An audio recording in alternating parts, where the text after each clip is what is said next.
Eyes Wide Shut is a well-known cult classic from the legendary filmmaker Stanley Kubrick. It ends up being Kubrick's last movie before he died just 6 days after his final cut was finished.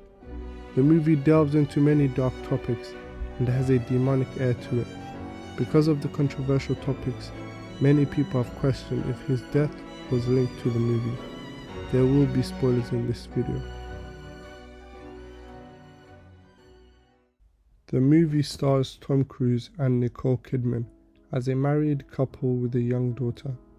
They are invited to a very formal party where Nicole Kidman's character gets seduced by a Hungarian man, but she rejects his advances. Later on, she has a conversation with her husband, Bill Hatford. She recalls a man they previously saw at a hotel lobby, and that she had a dream where he was having his way with her. Bill was understandably upset. We then see Bill receive an emergency call to visit one of his patients during the night, which he does, but instead of going home after, he chooses to go on a late night adventure. This adventure started off as a night stroll through New York City, but ended up leading Bill to dark parts of the city. There are many scenes that have significant meaning in this movie, but there are two scenes that create more questions than answers. The first one has got to do with the mask. After meeting his longtime classmate and friend again at a jazz bar, Bill asks for the address of the mysterious party that his friend brought up. He then goes to a costume shop and rents out a tuxedo, cloak, and mask. We will come back to the store later. Whilst attending the party and seeing very immoral and dark activities, he is exposed and warned never to discuss what he saw there. He returns the tuxedo and cloak, but pays extra for the mask as he lost it. A couple of things occurred on that night, but when he got home, he sees the mask on his bed right beside his sleeping wife. This shocked Bill, and if I'm honest, myself. The mask symbolizes two possible things. One being that the mysterious people at the party have access to his family, putting them in danger. Or the second possibility, which is even worse, and that is that his wife was at the party. The first scenario is the most likely one, but the possibility that it could have been his wife that put it there is a terrifying thought. The second scene is where Bill goes back to the shop to return the costume he rented. To understand that scene, we have to go back to when he rented the costume.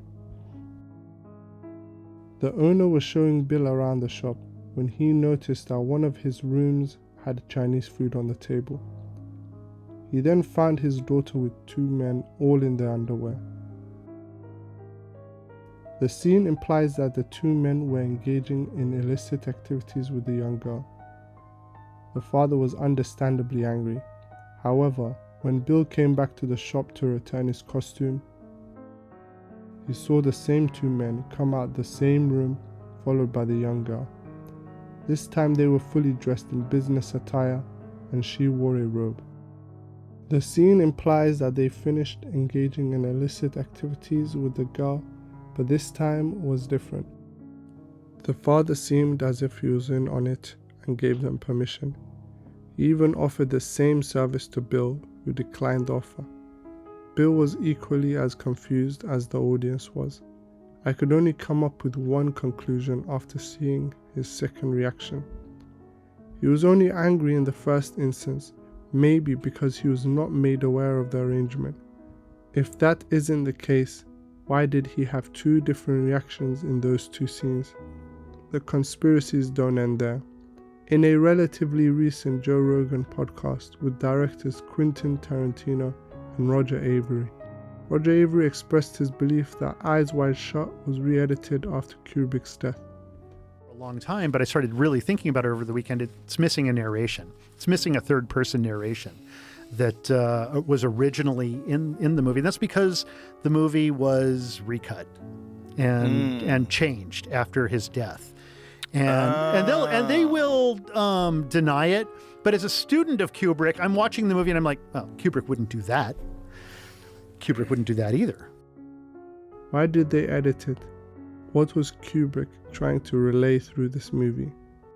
And there's an incident where when they first screened the movie in England, people who were outside, this is all secondhand, by the way. There were people who were outside of the theater who could hear inside of the theater Kubrick yelling at all the executives and saying, "It's my movie, you can't cut it. You can't fucking cut my film, blah, blah, blah, blah." Big argument going on. Then he dies like 4 days later. It is surprising how long Tarantino has been silent. He is known to interrupt and speak over other guests, but even he seems to agree with Roger Avery on this. If this is true, then the movie that is now available, no matter how dark and controversial, is only half the story. What Kubrick wanted to express through this movie must have been either too dark or too controversial.